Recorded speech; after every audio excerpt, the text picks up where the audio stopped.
Welcome to reliable news analysis. नमस्कार, सलाम, सत श्री अकाल। डॉक्टर अशोक कुमार का।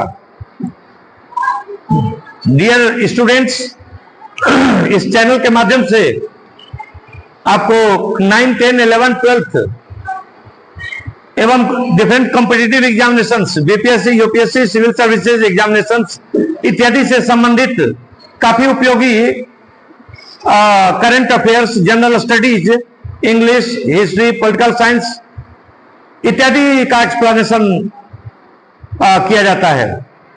इस प्रकार से अगर आप अब तक इस चैनल को सब्सक्राइब नहीं किए तो कृपया कर सब्सक्राइब कर लें। जहां तक आज का सवाल है, we are reading first chapter of history class 10 NCERT book and it's the first chapter. The name of the chapter is the rise of nationalism in Europe and the name of the topic is the age of revolutions 1830 to 1848। इसके अंतर्गत सबसे पहले हम लोग को यह study करना है 1830 का revolution. Revolution of 1830 took place in France. जुलाई महीने में हुआ था 1830 का रिवॉल्यूशन, फ्रांस में हुआ। आपको याद होगा कि फ्रांस में 1789 में भी एक रिवॉल्यूशन हुआ। That was the first revolution of France 1789 and it was the second revolution of France July 1830। ये कैसे हुआ तो हम लोग इसका डिटेल अब एक्सप्लेनेशन समझते हैं। तो सबसे पहली बात है कि 1815 में वियना कांग्रेस हुआ था। वियना कांग्रेस के डिसीजन के माध्यम से कंजर्वेटिव रिजीम की स्थापना पूरे यूरोप में की गई थी। फ्रेंच रिवॉल्यूशन से पूर्व की व्यवस्था को लागू किया गया था पूरे यूरोप में, लेकिन समय बदल चुका था। अब यूरोप के लोग पुरातन व्यवस्था को स्वीकार करने के लिए तैयार नहीं हो सकते थे। तो वियना कांग्रेस के डिसीजन के अनुसार 1815 में कंजर्वेटिव रिजीम यानी रूढ़िवादी शासन व्यवस्था यानी निरंकुश शासन व्यवस्था, निरंकुश राजतंत्र यानी एब्सोल्यूट डिस्पोटिज्म की स्थापना तो यूरोप के विभिन्न देशों में कर दी गई थी, लेकिन जो लोग नेशनलिज्म की भावना से ओतप्रोत थे, जिनको लिबरल नेशनलिस्ट कहा जाता था, उन लोगों के फीलिंग को खत्म नहीं किया जा सका।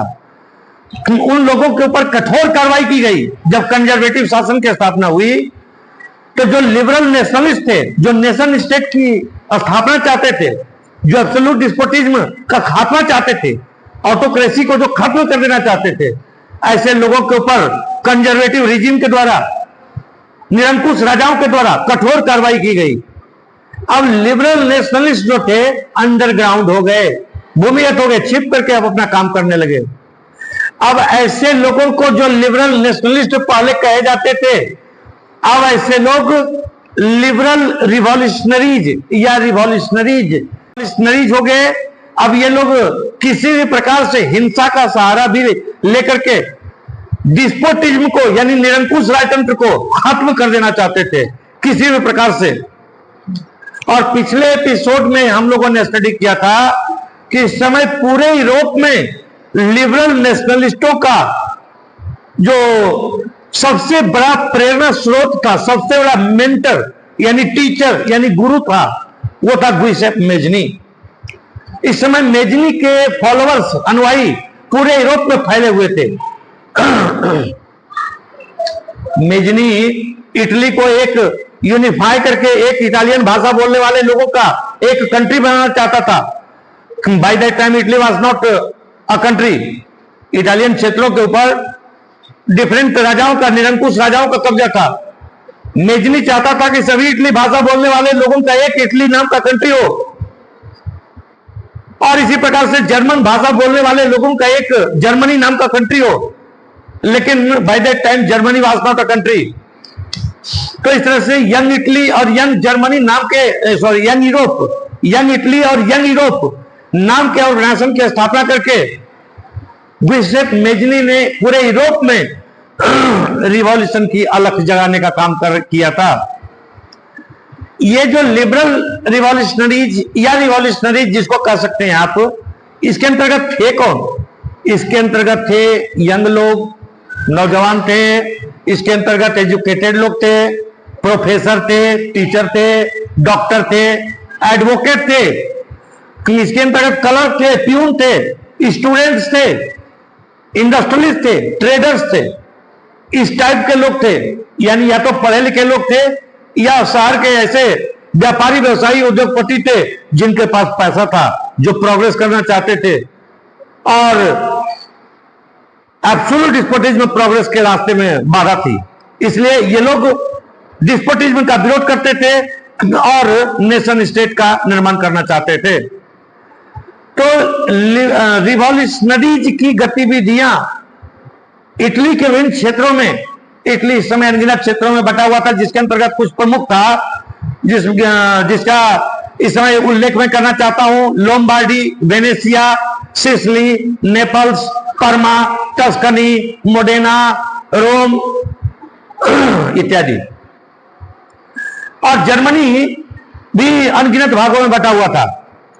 तो जर्मनी के विभिन्न क्षेत्रों को मिलाकर के एक जर्मनी बनाने, इटली के विभिन्न क्षेत्रों को मिलाकर के एक इटली बनाने और इसी तरह से रिवॉल्यूशनरी एक्टिविटीज इस समय यूरोप के अन्य भागों में भी चल रहा था। ओटमन इंपायर के क्षेत्रों में भी, ओटमन इंपायर यानी टर्किश इंपायर के क्षेत्रों में भी रिवॉल्यूशनरी एक्टिविटीज इस समय जोर पर यूरोप में था। डियर स्टूडेंट्स, 14वीं शताब्दी में, 14th सेंचुरी में ओटमन टर्क नामक एक बहुत बड़ा मिलिट्री जनरल था। ओटमन टर्क ने एशिया, अफ्रीका और यूरोप के कई क्षेत्रों को जीत करके एक विशाल,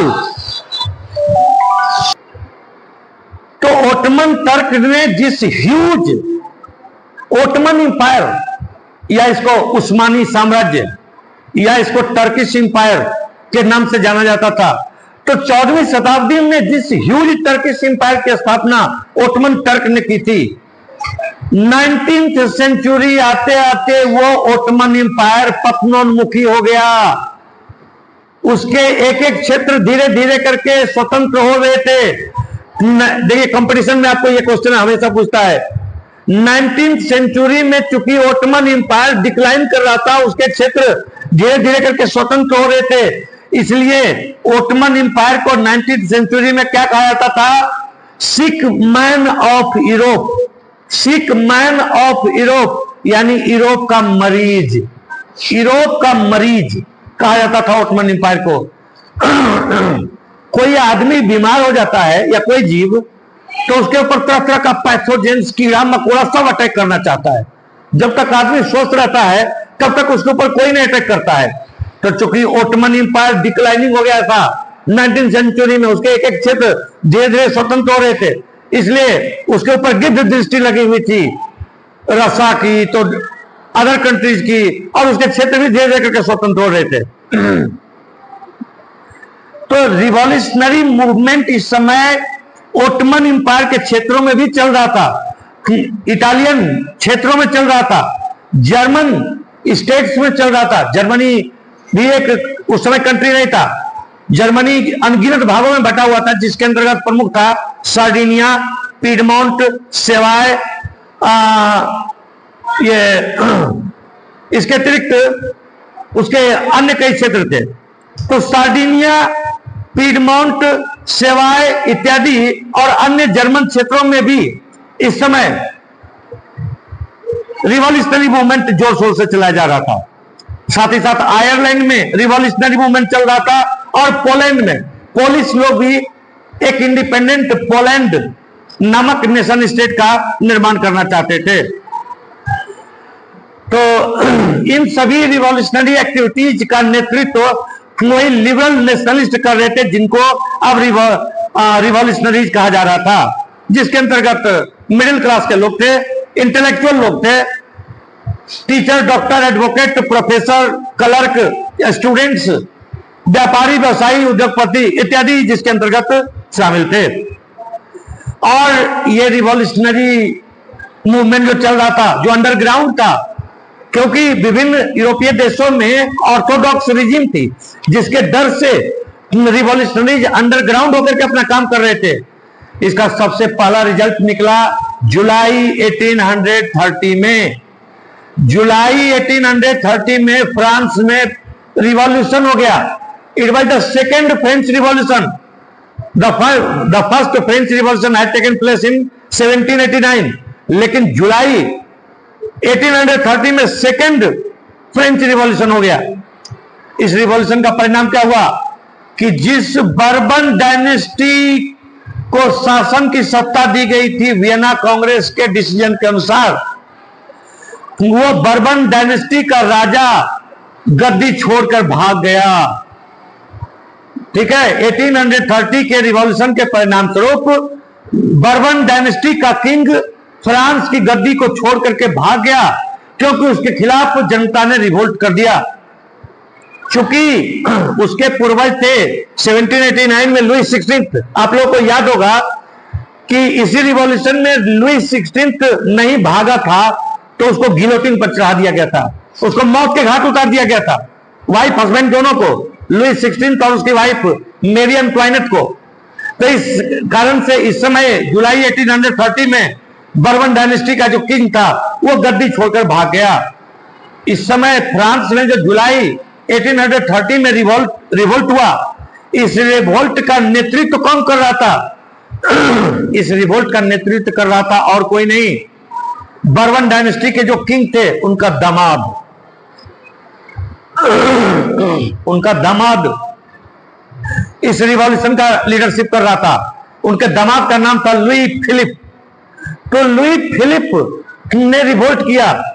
लुई फिलिप ने एब्सोल्यूट डिस्पोटिज्म का विरोध किया। लुई फिलिप ने कंजर्वेटिव रिजीम का विरोध किया और लुई फिलिप ने जनता के अधिकारों की बात की। लुई फिलिप ने अधिकारों को जनता के बीच बांटने की बात कही और इस कारण से लुई फिलिप जनता का प्यारा हो गया। जनता ने लुई फिलिप को सपोर्ट दे दिया और जुलाई 1830 में फ्रांस में रिवॉल्यूशन हुआ। बर्बन डायनेस्टी का किंग छोड़ करके गद्दी भाग गया और लुई फिलिप गद्दी पर बैठ गया। लेकिन क्या इसका परिणाम हुआ? लुई फिलिप गद्दी पर बैठ के करके क्या जनता को उसके अधिकार दे दिए? ऐसा नहीं हुआ। लुई फिलिप जब तक गद्दी नहीं उसको मिली थी तब तक तो वो जनता के अधिकारों की बात करता था, तब तक वो लोकतांत्रिक अधिकारों की बात करता था, तब तक वो जनता की बात करता था। लेकिन गद्दी पर बैठते ही लुई फिलिप ने गिरगिट की तरह रंग बदल लिया और लुई फिलिप ने कहना प्रारंभ कर दिया कि एक कॉन्स्टिट्यूशनल मोनार्क यानी एक ऐसा राजा जो कॉन्स्टिट्यूशन की दी गई शक्तियों के अनुसार काम करेगा, वैसा राजा बनने से तो अच्छा है मैं लकड़हारा बन जाऊंगा, मैं जंगल में लकड़ी फाड़ करके खाना खाऊंगा, मैं लकड़हारा बन जाऊंगा, वो ज्यादा बेटर है एक कॉन्स्टिट्यूशनल मोनार्क से। यानी लुई फिलिप ने गद्दी को प्राप्त करते ही ये ऐलान कर दिया कि हम भी एक एब्सोल्यूट रूलर बन करके शासन करेंगे फ्रांस में। यानी जनता तो ठगी की ठगी रह गई। जिस जनता ने लुई फिलिप को सपोर्ट किया था, जिस जनता ने बर्बन डायनेस्टी के रूलर के खिलाफ लुई फिलिप को गद्दी पर बिठाया था, बर्बन डायनेस्टी के रूलर को हटा करके, वो जनता तो बेवकूफ हो गई। गद्दी फिर से उसके दामाद को मिल गई और वो भी फिर वही रंग में आ गया, एब्सोल्यूट डिस्पोटिज्म का वो भी पालन करने का ऐलान कर दिया। खैर अब आगे लुई फिलिप के साथ जनता क्या सलूक करेगी ये जानने के लिए तो आपको अगला वीडियो देखना पड़ेगा। लेकिन फिलहाल हम लोग अब नेक्स्ट टॉपिक का अध्ययन करने जा रहे हैं और वो है ग्रीक वॉर ऑफ इंडिपेंडेंस। अभी आपको बता रहे थे कि टर्किश इंपायर को सिक मैन ऑफ यूरोप कहा जाता था। 19th सेंचुरी में टर्किश इंपायर को सिक मैन ऑफ यूरोप कहा जाता था, क्योंकि टर्किश इंपायर धीरे धीरे करके टूट रहा था, उसके विभिन्न क्षेत्र धीरे धीरे करके स्वतंत्र हो रहे थे। तो इस परिस्थिति में टर्किश इंपायर में ग्रीस ग्रीक लोगों ने भी रिवोल्ट किया। ग्रीक लोग चाहते थे ग्रीस को एक इंडिपेंडेंट नेशन स्टेट बनाना, एक इंडिपेंडेंट कंट्री बनाना, लेकिन ग्रीस जो था वो उस समय इंडिपेंडेंट कंट्री नहीं था, इंडिपेंडेंट नेशन स्टेट नहीं था, बल्कि वो क्या था, वो टर्किश इंपायर का एक पार्ट था। वो टर्किश इंपायर का एक पार्ट था ग्रीस। लेकिन ग्रीस के रिवॉल्यूशनरीज ने इस समय विद्रोह करना शुरू कर दिया। रिवॉल्यूशनरी मूवमेंट ग्रीस में काफी जोर शोर से चला जाने लगा। ग्रीस के रिवॉल्यूशनरी मूवमेंट को यूरोप के देशों का भी सपोर्ट मिला, क्योंकि यूरोप के सभी देश ग्रीस से सिंपैथी रखते थे, क्योंकि ग्रीस एक क्रिश्चियन मतलब नेशन था। तो क्रिश्चियन नेशन के ऊपर मुसलमानों का कब्जा था। ओटमन इंपायर का मतलब मुस्लिम इंपायर, तो मुस्लिम इंपायर का कब्जा था ग्रीस के ऊपर। यह चीज जान करके यूरोप के लोगों को भी अच्छा नहीं लगता था, इसलिए ग्रीक के वॉर ऑफ इंडिपेंडेंस को, ग्रीक के रिवॉल्यूशनरी मूवमेंट को यूरोप के लोगों का भी सपोर्ट प्राप्त था। साथ ही साथ ग्रीस के कई लोग यूरोप के विभिन्न देशों में जाकर के रहते थे।